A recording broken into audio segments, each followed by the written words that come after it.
All right. Okay. Hello, everybody. My name is Ivan Richmond. I am the author of The Religion of Good, and I'm here with Nikki. Hi guys. I'm Nikki Wardwell Sleath. I'm the author of several books, including Dream Sorcery and The Goddess Seals. And I'm excited to have a conversation with Ivan today about where our areas of magical passion and expertise intersect. All right. So I guess I'll start talking a little bit about my book and the thing the thing we really clicked at Spirit Northwest because I went to your talk on dream magic, and I had already been doing that, and like I've been working on something that seems unrelated, which is ethics and the ethics of spirituality, and particularly ethics in our pagan community.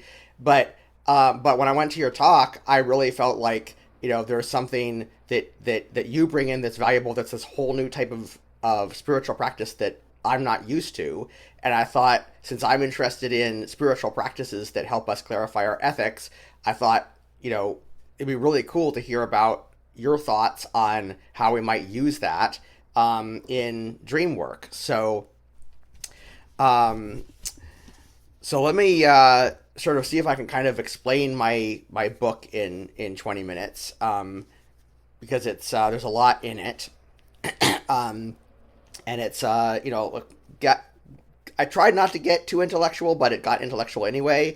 So basically, my starting point was probably like almost 10 years ago now. I started this quest for trying to figure out what I think my ethics are. Like I kept on. I mean, we live in this spiritual community that tends to be very free and liberated and empowered. And what that means is that if you ask like your high priestess, or your the leaders or elders or whoever they are in your pagan community, whatever kind of paganism that is, the answer you often get about ethics is just do what you think is right, or follow your heart, or something like that. And there isn't really, we tend to shy away, I think, from codified commandments from some deity on high or something like that. I think a lot of us are here because we feel that dogma didn't really work, um, and we're looking for something alternative. And yet, I'd hear that and I'd kind of go, well, it's not a whole lot to go on. Just do what you think is right and follow your heart. Particularly because we seem to clash. Like I've seen this happen in the pagan community, where like people will just start clashing. Those like steamroll over other people, and we ask when the smoke clears, and you say, "Why did you do that?" They're like, "Oh, I'm just following my ethics," and it's like, well, something's wrong there. I feel like so I started out as just a personal project. Like I didn't think I'd write a book. I just thought I'd clarify my ethics for myself, and I already knew dogma was right out. But I thought, well, I'm an intellectual guy. I'll I have a liberal arts education. I'll hit the books, and so I started reading philosophy, and without going into too much detail there, I very quickly started to feel that philosophy was failing me. It wasn't really addressing the moral dilemmas that I was facing. Um, and as I started digging deeper in, I actually discovered that there's actually philosophers who agree with me, that who have actually gone through and sort of unpacked why the philosophy project of ethics in the West in modern times has ended up grinding to a halt. And like I don't really know how really have time in this conversation to like unpack all those details, because there's literally been whole books written on the subject. But the really short answer is that assumptions in radically changes conclusions out. So like just one example, right, is there is one common approach in philosophy is you basically try to maximize the happiness and minimize the suffering for all. That's a type of consequentialism. It's called utilitarianism. But like here's an example that I think is pretty much straight out of one of these books that I read, or it may have been my own example that I formed in my mind while I was reading it. I can't remember which. But basically, like, take, for example, the Cold War, right? Like, the Cold War was this war between two economic theories. Authoritarian communism says the most important thing in happiness and suffering is that people get what they need, and in order to make sure everybody gets what they need, the government has to control everything, and the price you pay for it is your freedom.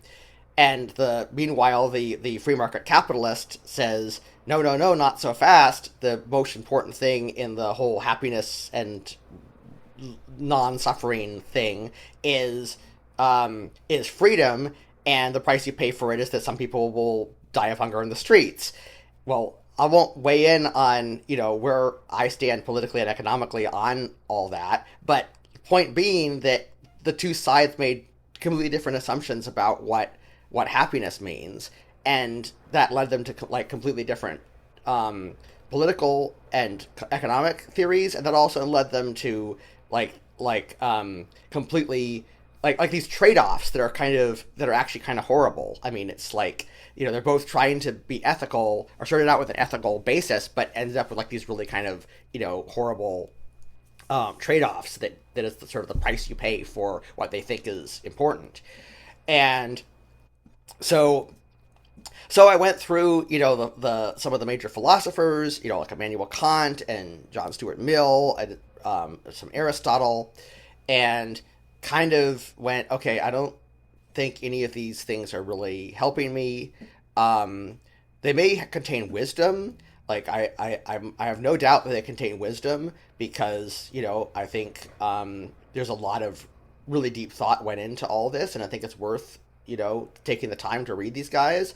But yeah, but so then I started looking around for what else is out there, and well, there's intuition. But what happens if my intuition and your intuition are different? Like, this, and I see these clashes happen all the time, like I said, where, somebody's, when the smoke clears and we find out two people just had totally different intuitions. I'd almost rather have two people have completely opposing philosophies. At least that way we know what went wrong and can, follow the crazy logic of it all. But like intuition's this black box, right? And then, I started looking into, well, the big one I think everybody's talking about today is relativism, cultural relativism. And, I'm a huge Star Trek fan, and back when Star Trek The Next Generation was on, I as a young, guy, teenager and 20-something, I thought, the Federation sounds great. It's like, let's all just be accepting of, people, whether they're Klingons or Vulcans. But, there's kind of, like, somewhere along the way, I realized that you can't do everything with cultural relativism. Like, you can't figure out how people are going to get along, for instance, right? Like it seems like there's this assumption that I think a lot of, people make about it, that somehow what we're going to do, right, is that we ought to get along. But thinking that we ought to get along and be respectful of each other is not actually cultural relativism. It's a more universal statement, right, that you're bringing into that thing. And I think, like, we're seeing it today, that there's some people who agree that different cultures are relative, but have a completely different response to it, which is kind of awful and scary. Which is, it says, okay, well, fine, if different cultures have different belief systems, we should, make sure that we're the king of the hill before somebody else becomes the king of the hill, and impose our moral system on everybody else, because, if we don't, they're going to impose it on us, right? Like, I think we're seeing, like, people in politics right now who seem to have that exact attitude, and that's tribalist. Like, it could even lead to nationalism. So I kind of hit this brick wall with that, and kind of went, well, it seems like we've got to have some sort of agreements on things. We've got to centralize somehow, at least have some sort of, something in common about our ethical systems in order to get along with each other. Um, Something's not working. And then I basically went, at first I sort of thought maybe there was just something in the pagan community and went, nah, I think we're at least as good as everybody else out there in the West. I think this is a problem that's Western, fundamentally. I won't speak for the rest of the world because I can't, but at least with the West, I feel like something is like fundamentally wrong. And I started, digging deeper and deeper and deeper into this, and and I hit a brick wall. It was really kind of scary to hit. And this happened, of course, this happened right during the pandemic. So like right when I'm isolated, I'm like, maybe even because I was isolated, I was like thinking more about it. Like I had time to think, so I was like, but um, but and it was kind of scary at first. Sort of took myself through kind of like a dark night of the soul and allowed myself to just sort of like sit with these problems and sit with the terror that I was feeling, that I felt like there was no way to be a good person or to figure out what that means. Um, and at first it felt really nihilistic, what I was facing, but then as I sat with it and kind of tran changed my perspective on the pandemic from, oh my gosh, like we have to be isolated, to, and there's this emergency thing, to, well, I'm kind of been forced into a cloister, so I might as well, sort of go monastic about it. And it helped that I had, friends who I could, associate with and stuff and talk to and everything and whatnot. But, and so I hit that, right? And slowly I started gaining traction on this problem, I feel like. And I kind of got this aha moment, where I have now come to the conclusion that trying to approach the subject of ethics with reason is not really a good way to do things. Um, and what we really need, so first of all, I came to the conclusion that goodness is actually an ineffable mystery. It doesn't mean we can't get at it, but it just means that we have to accept it as an ineffable mystery first and foremost. It's like we're not going to have facts. There aren't going to be. It's not going to be like science or math where we're going to have mathematical proofs for scientific tests or whatever. Um, where we're going to be able to say, I can prove that you're wrong because of this, right? Um, and and I realized that like not everybody necessarily is so trusting of science these days and so forth, and maybe for good reason. But point being, we're not going to have some sort of like surety about this. But then I thought, wait, where have I seen this ineffable mystery thing pop up before? And I went, oh, spirituality, right? Like, when we're getting at the gods, or however we conceive of divinity, we're dealing with these ineffable mysteries. I mean, to me, that's what divinity is about when we're talking about, and whether or not we believe literally in some sort of divinity, or whether we see it more as, I don't know, archetypes, or we see it more as like this mythical thing that we're kind of interacting with. I don't know if that necessarily matters for the purposes of discussion. I mean, we're still sort of like I think we're kind of interested in working with sort of divine mythological beings, whatever they actually are in reality, whatever reality there is to them, because we're sort of seeking some sort of ineffable mystery. And um and so then I thought, I've been trained to, do rituals, right? And I've been trained to design rituals. I mean, that's kind of what magic is. I'm a Wiccan, among other things. So, like what we're doing with our magical practices is we're basically, whatever else we are doing or think we're doing or conceive of ourselves as doing, one of the things we're doing is we're designing rituals. Like we're saying, hey, I want to do a money working, so I'll take, a green candle and I'll carve, I don't know, a dollar sign in it and put a dollar bill under it or whatever it is, right? And I'll maybe I'll make my own candle. I'll put my certain herbs into it that have to do with money or whatever, right? Like that is essentially putting together a bunch of symbolism, and putting together this ritual that symbolizes, attracting wealth, basically. So why can't we use the same things for to get at this ineffable mystery of goodness? And I've kind of come to think of it as kind of like the blind people and the elephant. It's like, you have this goodness elephant, and the parable, right? Like there's the blind people, and the one blind person touches the trunk, another person touches the tail, and one person touches the side, and like the guy who touches the trunk thinks it's a snake, and the guy who touches the tail thinks it's a rope, and the guy who touches the side thinks it's a wall, right?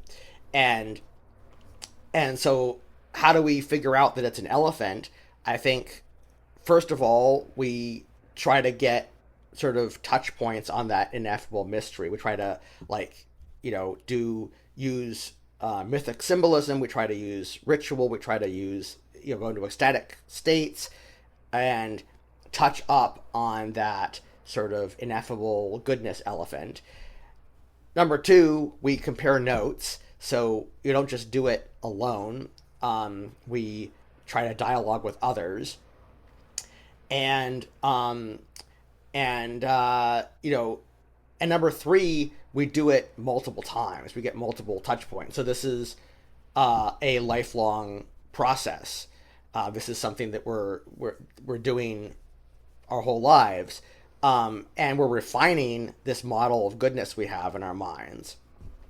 And then during the editing process of the book, actually, I discovered this cognitive scientist at University of Toronto named John Vervaeke, and he actually has this cog-sci theory of spirituality, where he says that actually there's evidence that things like rituals actually do help us model things in our minds. And he talks about things like ineffable mysteries, and he thinks this is one reason why human beings do religion and spirituality, is we're trying to model these things in our minds.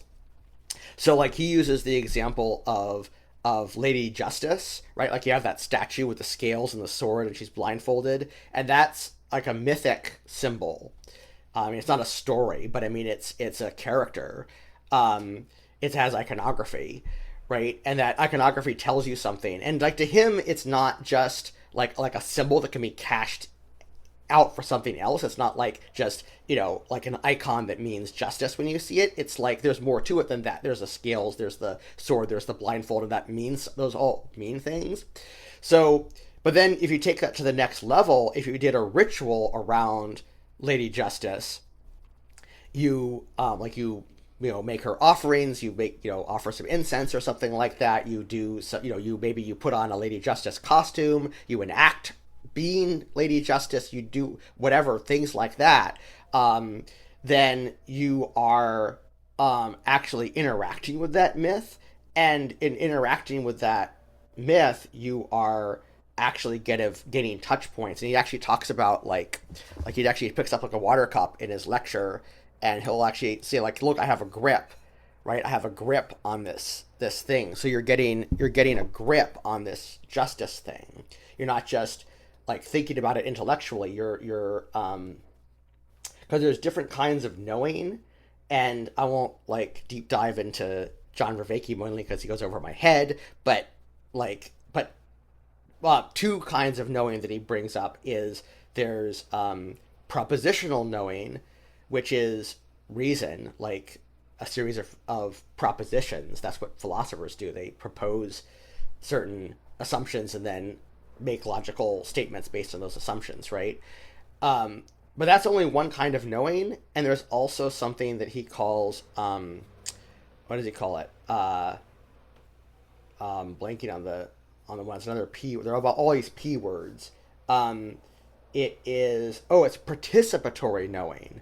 And he went over a little over my head, but I think this is an example of participatory knowing because we know by participating in something. So by participating in this iconography of justice and this sort of mythic symbol of justice, we we kind of get a grip or a handle on what that is and sort of model that in our minds. So there's actually like some real science behind the idea that that rituals and spiritual practices can help us understand or at least get some sort of grip on ineffable mysteries. It doesn't mean that we know them for sure. It doesn't mean we have facts about them. Um, because, you might have a different understanding of justice than I do. But it means that I think like we can it means we're kind of like touching that sort of same elephant at least. So my hope, this is sort of what I'm putting forward in my book, is this idea that we could use our spiritual practices to help us get a grip on goodness, and then kind of like come back from that, get back into the real world and try to manifest that. um and I hope is that if we all start doing that, we'll start like becoming better people who have a better understanding of goodness because we've modeled it in our minds. And it would be, obviously it's going to be an experiment, but I feel like nothing else is working, so we might as well, try something new. So here's my book here, The Religion of Good, and I call it The Religion of Good because, like, when I was looking at all this, I was like, this is basically kind of, I almost basically started rethinking religion, or thinking about religion in a new way. It doesn't mean we can't think of religion in the ways we've been thinking out of it, but a new way to think about it is that one thing that religion and spirituality can do for us is help us, get a grip on this goodness thing. So, um, so that is sort of a summary of a summary of a summary of what I do in my book. There's a lot more in there.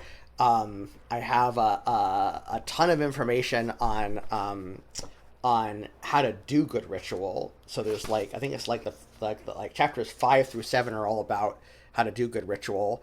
And there's actually a lot of my initiating high priestess Valerie Voigt. There's a lot of her in there.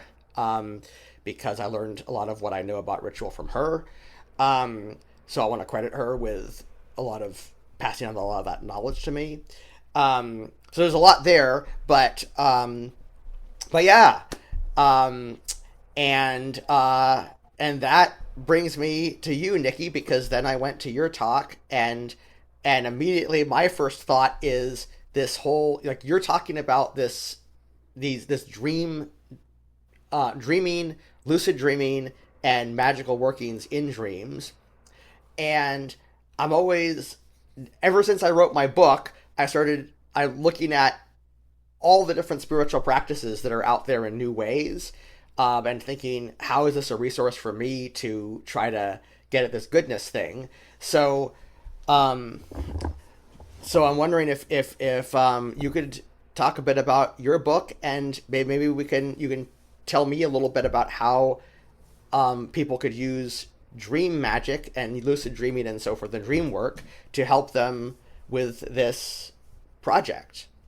Yeah, absolutely, 100%. I mean, you have you t gave us a lot to think about there, a lot of different points and how they flow one into the other. So I think if people are really interested, by having your book, they'd be able to go through them sort of one at a time and sit with those concepts and see what it brings forth for them. So, because I know that in this time frame, there's a lot of depth there that is very ineffable and philosophical to try to wrap your head all around, like in the moment. So I think that it would be great if people dove into it more. But yes, so we met each other at Spirit Northwest, and I was teaching one of my Alchemy of Lucid Dream talks.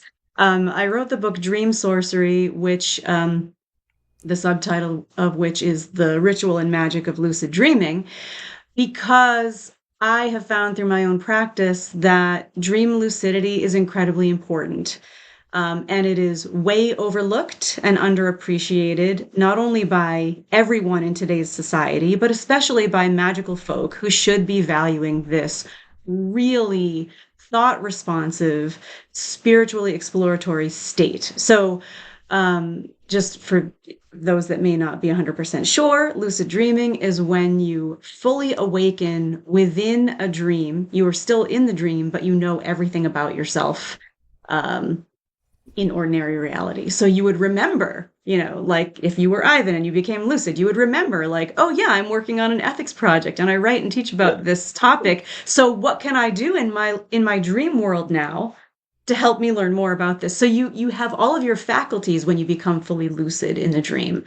Um, and I realized a couple of decades ago how important this was to me. I had some incredibly mind-blowing revelatory lucid dream experiences, and then I started trying to purposefully cultivate lucidity as often as I could and conduct specific magical experiments within the lucid state, and then wake up and document all of the results and the benefits upon waking life from each of these endeavors.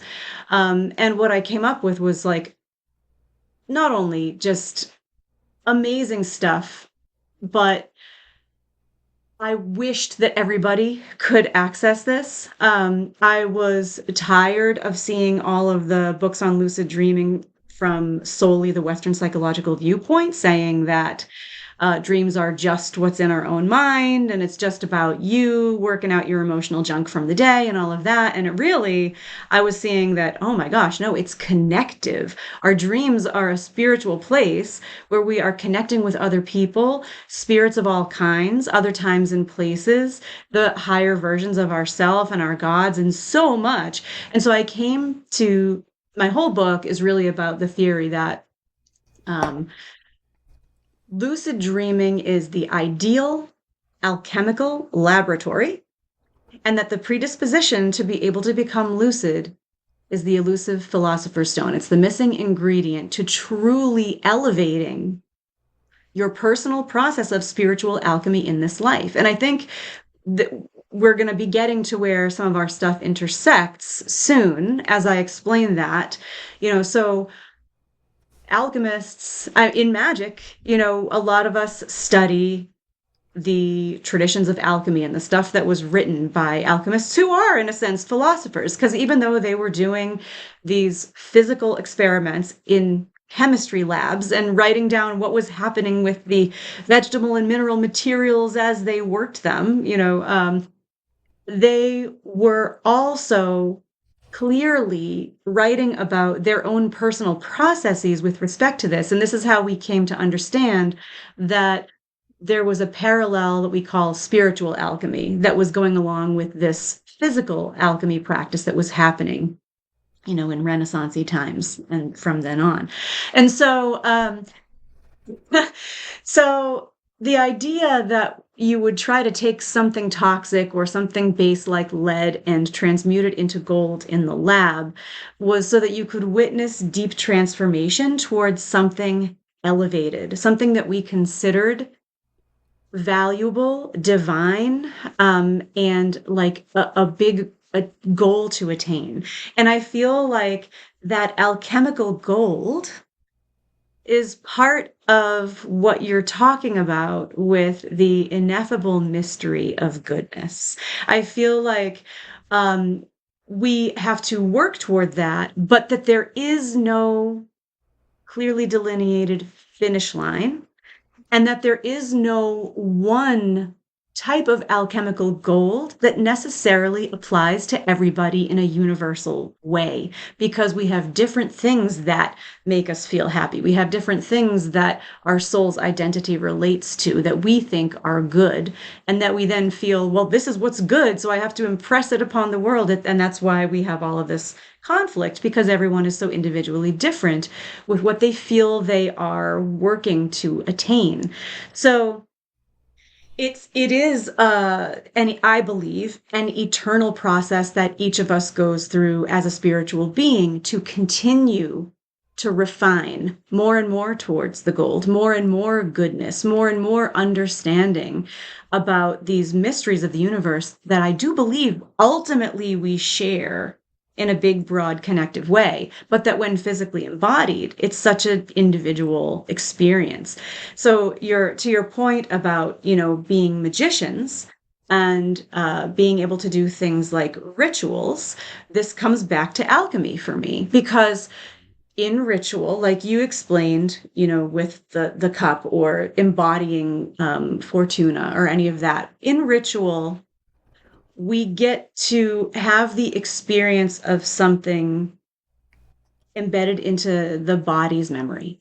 In alchemy, the salt, the sulfur, and the mercury, the tria prima, always work together in a constant cycle of interrelation. They are never able to be separated out fully one from the other. No matter how many times you see the solveic coagula, Latin lessons of the Baphomet or the magician card or any of that. It's nice theory, but the salt, sulfur, and mercury are like our body, our soul's transformative experience, and our spirit. And so we have to have experiences on all of those levels in order for integration to occur in a virtuous cycle. So we embody things on the bodily level in ritual when we enact them as a work of imitative magic. And so that is part of the salt. It's laying a foundation for our understanding of something here on the physical plane. But then, when we dream, we get to, and especially when we lucid dream, you realize that you're functioning as a spirit. Because when you lucid dream, your body is out there somewhere in the bed, and you are still cavorting around in a dream realm, having an experience, possibly with magic, possibly with summoning beings, or finding out what it is to elevate your energy field. And you're doing it as a spirit. So that's very mercurial in terms of the alchemical tria prima. And then when you wake back up, the memories of that dreaming on the spirit level of the tripartite look at ourselves are embedded in the body. This is actually something that's very interesting. All of our dream memories actually do become embedded in the physical body. And how we know this is, how some people struggle with dream recall.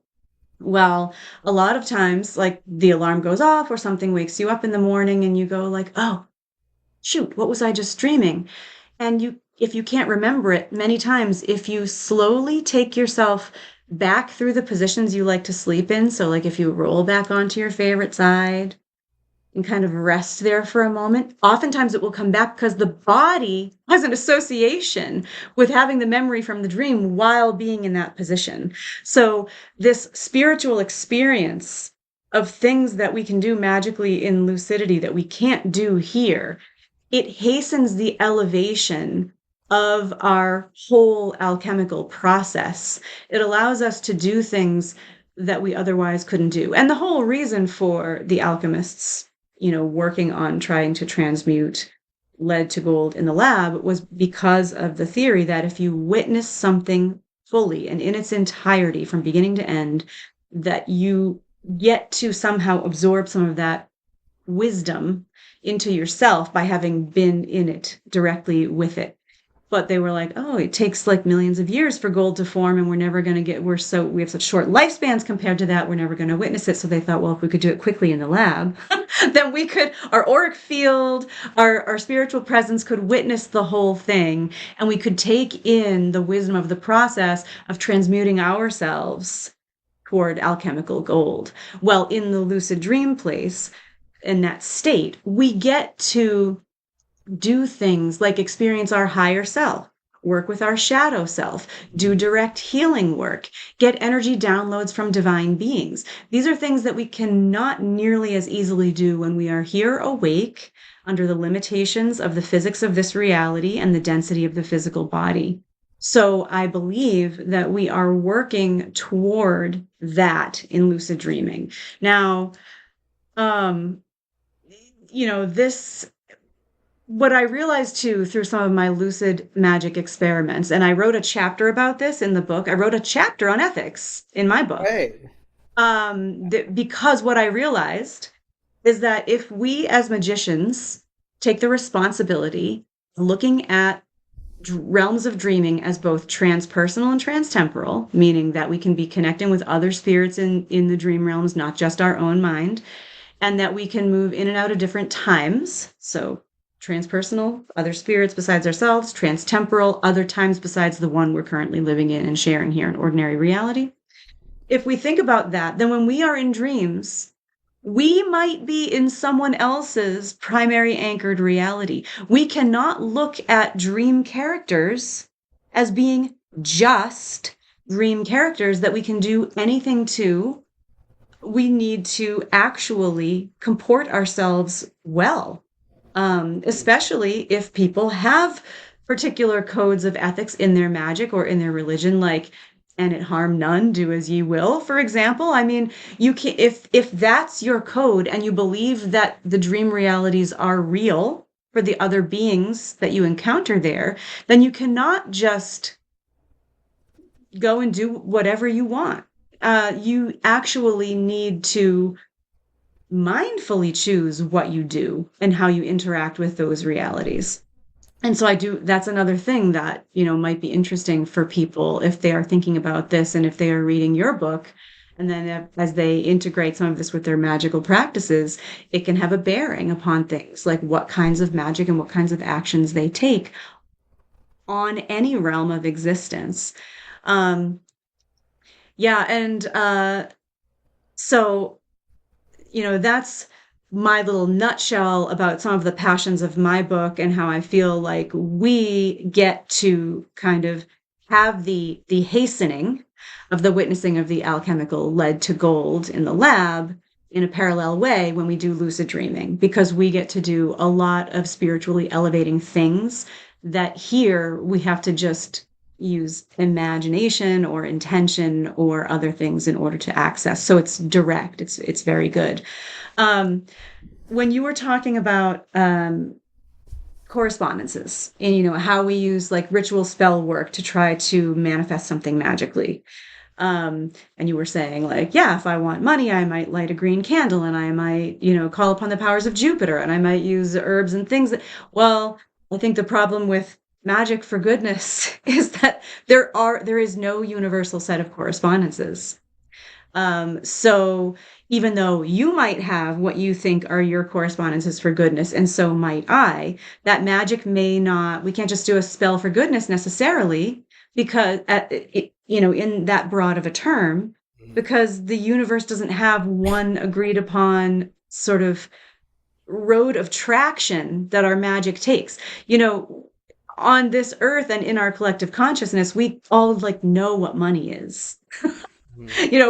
We know money is what buys us goods and services, and we understand, the need for it to come in and out and how that works transactionally, and a lot of the things that then we agree relate to that. So there's magical traction when you light a green candle and you call upon deities of abundance and you bring in herbs of abundance and use the right symbols and all of that. But for goodness, we don't really have that. Um, we don't have a set of magical correspondences that exist, and maybe we should. Maybe it is the obligation of the magical community to start to have at least an exploration of what your own personal correspondences for goodness would be magically, so that you could do magical workings that increase this in your life. Otherwise, how can you if you don't have any correspondences in your own mind? Another thing that I was thinking that was interesting as you were talking that I relate to, and this isn't really related to my dream book per se, but I am so obsessive and in love with studying Arthurian legend. Like all of the Oh, stuff that has been written, it has penetrated so many different countries and so many different great literary authors. And the thing about I think there's something directly in that applies to your goodness quest being the key word here, because one of the commonalities in all of the different versions of the Arthurian stories is that there is this quest for the Holy Grail. There is this, it's like a magical quest that Arthur's knights are beholden to undertake in order to heal all the land. And it's kind of like they're looking for an act of goodness to bring harmony throughout, kind of like just like what Ivan is talking about here. And in the stories, a lot of the knights fail. There are a lot of times there's challenges like that you can't get to this sort of magical castle which disappears and is kind of like a pocket reality all into itself that they try to get into. And occasionally in some of the stories, a few of the knights get there and then they witness the Grail procession.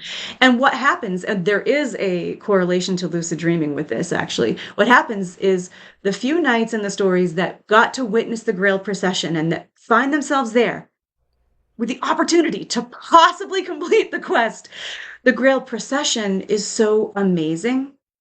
And they see these relics being brought ceremonially before them, and they are awed and floored by the wondrousness of it. And they are like, oh, and they forget to ask about the purpose and how does this heal and what is the meaning of all of the parts of the quest so that I can bring it to the world for healing. They forget because they are awed by the scene, and then like the whole castle and the whole thing disappears, and then they've lost their chance. And so what happens a lot of time in lucid dreaming is that when you actually have this like revelatory, it's a very energetically like sensorily acute moment of realizing you're lucid. It's amazing. It's kind of like realizing you've made it into the Grail Castle. You're like, oh my God, this is so cool because you can fly. Like the dream scene is crazy. Everything feels like really sharp and realer than this. And Mm. but that surge of emotion so many times can pull you out and wake you up, and then you're like, darn it, I didn't get to utilize that space for, you know, the magic Nikki proposed in the book or the thing that I really wanted to do as my goal. And it's like, oh no, the Grail Castle's disappeared and now I have to start the quest all over again to get there. So, we want to learn how to anchor into those spiritual experiences like lucid dreaming so that we can really ask the questions about how do we heal. But one of the lessons that happens in Arthurian legend is that even when a knight succeeds, as it turns out, it does not heal what is wrong with the world. Mm. So the problem is everyone has to do it. That's the only Ah. way toward real goodness, is that every single person needs to be on the Grail quest toward goodness, toward elevation of the self, because only every single person truly working to elevate the self creates universally communal goodness.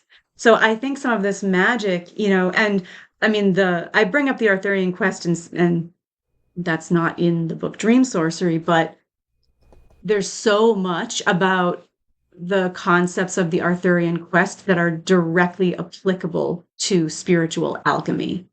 And it's really the same thing, just put in terms of a story that you can more easily kind of sink your teeth into.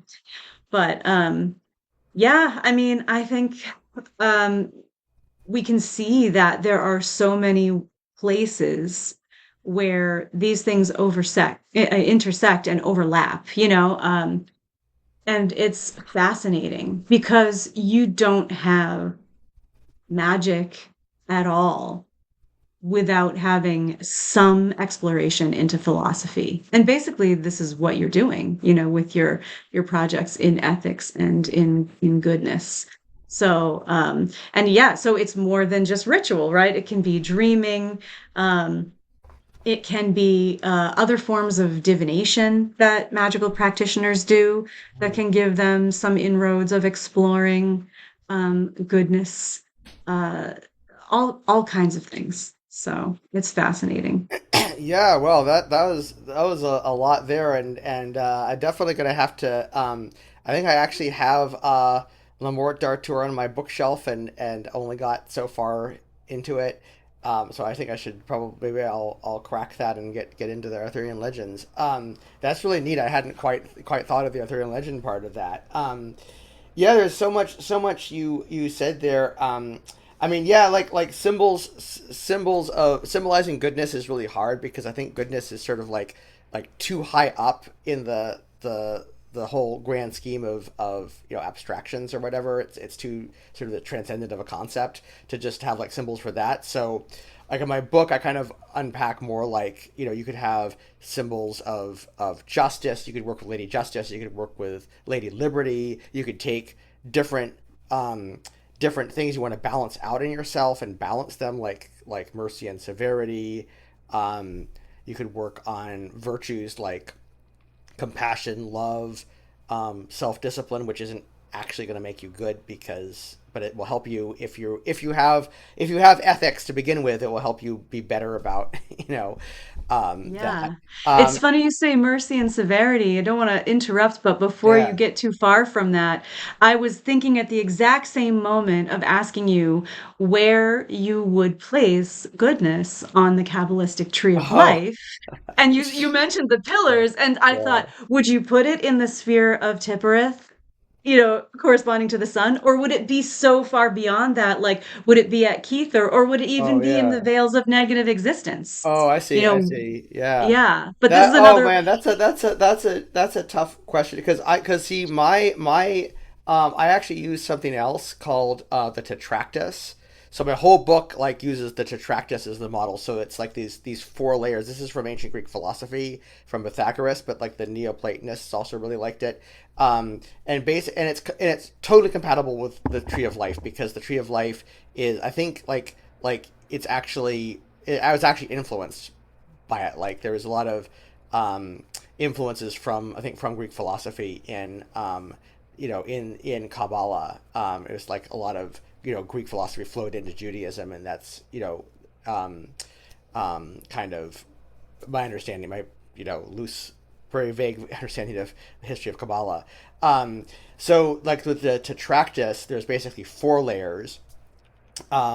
There's the material world. There's kind of like the world of sort of like symbols. So like I give the example. I use right triangles to describe this, which turns out to be a pretty classic way of describing this. So like the bottom layer is like in the material world, you just have points in space, right? You don't really have triangles. You just have like points in space, and three of those points might, if you connected the dots, might turn into a right triangle. Then at the next level up, you have like the sort of more symbolic level.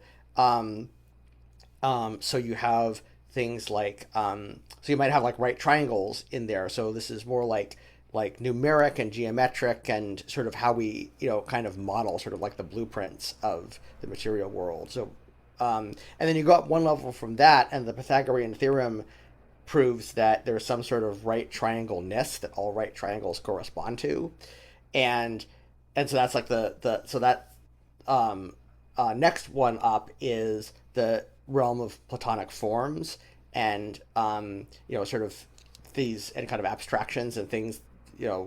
Plato actually would say something itself by itself, like justice itself by itself, or something. And then the highest level is the monad, which is like where everything comes together, basically. The one, the good, the beautiful, the true, and so I actually put goodness at the top of that. But I think that you have like I don't think any part of it is more important than another because you can get lost. Like spirituality is fun, and you can get lost in the ozone of spirituality and not come down to earth. And so I say, like, actually, if you think about it, the material world's where it all happens. So you want to, go up to the top, but then you want to come back down and manifest it. Um, so in Kabbalah, I would put it somewhere at the top, like probably up at Keter ultimately. But it's really in every Sephiroth. I think I think every one of them has some sort of reflection of goodness, including Malkut, right? um, so like working in a soup kitchen would be goodness at Malkut in the material world, and like having self-discipline might be in Gebura, and having being merciful and compassionate might be in Hesed, for instance. So and then finding balance, which is an important part of goodness, would be probably be in Tipperet, right? So yeah, I think you could definitely do it with the Kabbalistic tree of life. And that's actually a really great example, because I think what that attempts to do is take something that's really hard to, because it's so general and so abstract, and kind of unpack it and give you these tools to get at that symbolically. Um, and so that's really the I think the way that we work with sort of the magic of goodness, is we don't try to do it all at once, because we won't get there. We try Right. to like build. So I talk about building up mythic symbolism first, and then from there building up rituals that use that mythic symbolism, and then use that to kind of sort of target our ecstatic experiences. Because I give this metaphor that if you're parachuting over the Hawaiian Islands, you might not land in Waikiki Beach. So you have to kind of have like an autopilot. Like, for those of us who have done ecstatic experiences, as I'm sure you have, we get to like this point in which like everything kind of stops. We kind of go nonverbal, and we like when that happens, it's kind of, if we don't have your autopilot pre-programmed, as it were, you might not be quite sure where it's going to take you. Um, until you've kind of gotten back and unpacked it. So you want to sort of like try to, you know, so you might want to be lucid about your ecstatic experiences. Um, and we might also also I was actually raised Zen Buddhist, and there's a lot of like dreaming and lucid dreaming is like it brought up a lot in Buddhism, because there's this metaphor of awakening, which is like the central metaphor of Buddhism. Like Buddha means the awakened one. So there's this metaphor of like how you experience waking life is actually to to awakening, as dreaming is to waking life. So you can also kind of like have this experience of like um, sort of lucidity in your waking life, where your waking life can be kind of dreamlike. Not entirely, because there's like this reality that you hit up against, but I mean, it sort of is. Yeah, Um, and of course you have the metaphor of waking and sleeping equating to living and dying. And so in Buddhism, I know that lucid dreaming is highly prized because there's the idea that we're trying to elevate from life to life by becoming more awake to the process of dying. And so people believe that if they can become lucid in their dreams, then they will be able to lucidly follow their process from this life on into the next. mm, So that's another thing. But actually, yeah. that leads me to like sort of the I think maybe part of the crux of why the goodness challenge is so tough is that I believe that every single conscious being is their own spirit on an eternal path of personal evolution, spiritual personal evolution. And so, Mm, if that is true, there is no end to how far we can evolve, and every intelligent being is at a different point in their journey.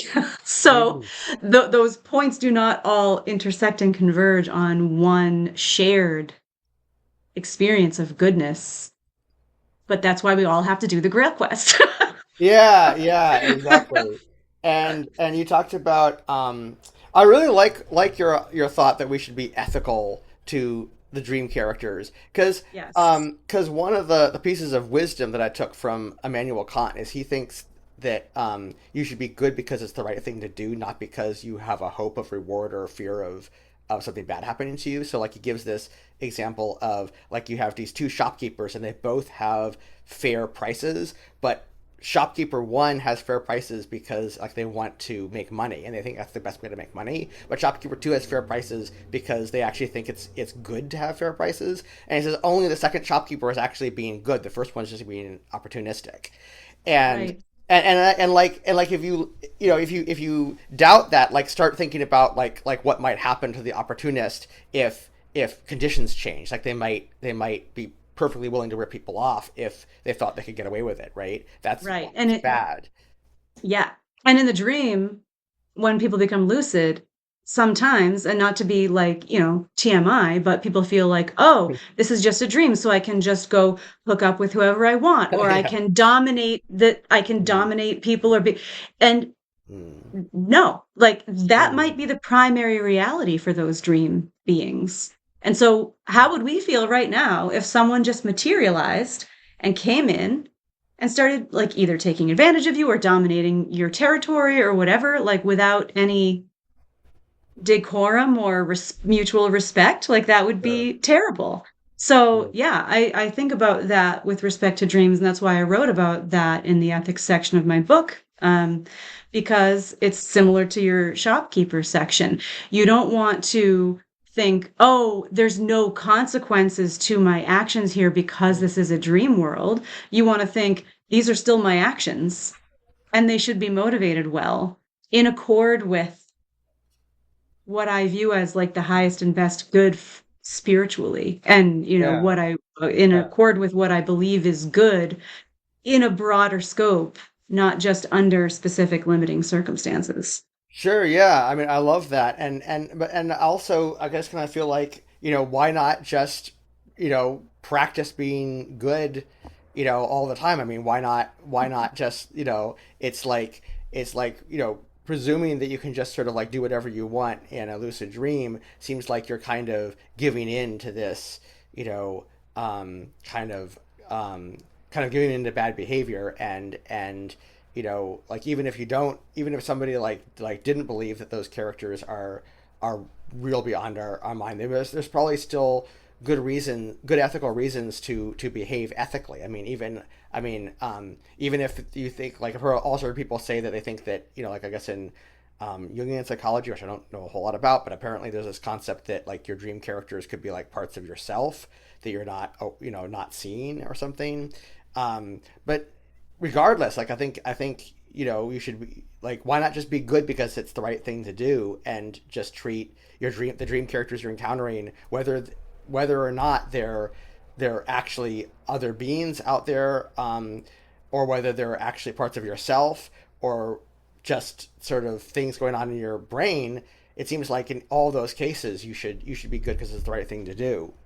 100%. Yeah. Totally. Um, Yeah, so and it's a place of rehearsal. Like a lot of people use yeah. lucid dreaming to get better at things that they want to be able to learn or embody here. So why not use that place as a place to practice ethics and good behavior across a variety of circumstances for sure. Yeah, that's a great idea. I love that because I remember when I was reading Stephen LaBerge, who's, as I'm sure you know way more about him than I do, but like, you're nodding, so you obviously know who Stephen LaBerge is. Like, he's the scientist, I believe, at Stanford, who actually proved lucid dreaming and did a lot of research on it and stuff. And one of the things that he said, if I recall correctly, is that if athletes do their like sports practice in their dreams, they actually get better at their sport in waking life. Yeah, you actually put down neural grooves and you actually use the same parts of the cerebral cortex um, when you do something in lucid dream as if you had been doing it here in physical reality. So it's a fascinating way to rehearse. Wow, what a way to maximize our time, right? We can be practicing and learning and rehearsing things while we're sleeping. Yeah, so now we can practice being good while we're sleeping. That's We that's so totally cool. can. Um, and let's see. Um, and Yeah, I actually, the other thing you said that I thought was really neat uh, was it could be a sense of things being realer than real. Um, and like, John Vervaeke talks a lot about that in spirituality in general. That a spiritual awakening experience, or a spiritual like enlightenment or something like that, like these kind of revelation sort of experiences or epiphany experiences that people have, they often feel the sense of being that something is even more real than reality. And I know I've had that experience with like Buddhist meditation where I'll do Zen meditation and it's like I had no idea how much stuff was buzzing around in my brain until I just sat with it and let the lake calm down in my brain, as it were. And then I start going, oh, there's so much of what I'm experiencing is like this huge filter of my thoughts and emotions that I'm not really seeing the world right. And I start seeing the world in a more real way, um, and just seeing it and observing it rather than, you know, like filtering it and everything. So yeah, I really love the idea that there's kind of a more real than real aspect to some of this. Yeah. I mean, obviously, we have really hit upon kind of a decent list of like deep thoughts and Yeah. philosophical concepts for people, but I think it's really cool because we're sort of just opening this can of worms um, more widely for others, and they can follow up by, reading our work. I'm sure we'll probably link these things in the comments and stuff to the places that we share it. So. Yeah. Yeah, absolutely. Um, so yeah, I am actually really interested in your book, and I'm definitely it's definitely on my list of books to get because I want to get better at my lucid dreaming. Um, and this now I'm really psyched and excited to try some of this in my dream life. Amazing. Yeah, absolutely. It's our and we're all, I think, on our own personal grail quest or process of spiritual alchemy toward the best goodness that we possibly can achieve. Right. So if people wanted to get your book, Nikki, how can they get it? Dream Sorcery is available everywhere that books are sold. It is on Amazon. My website is just my name, NikkiWardwellSleath.com.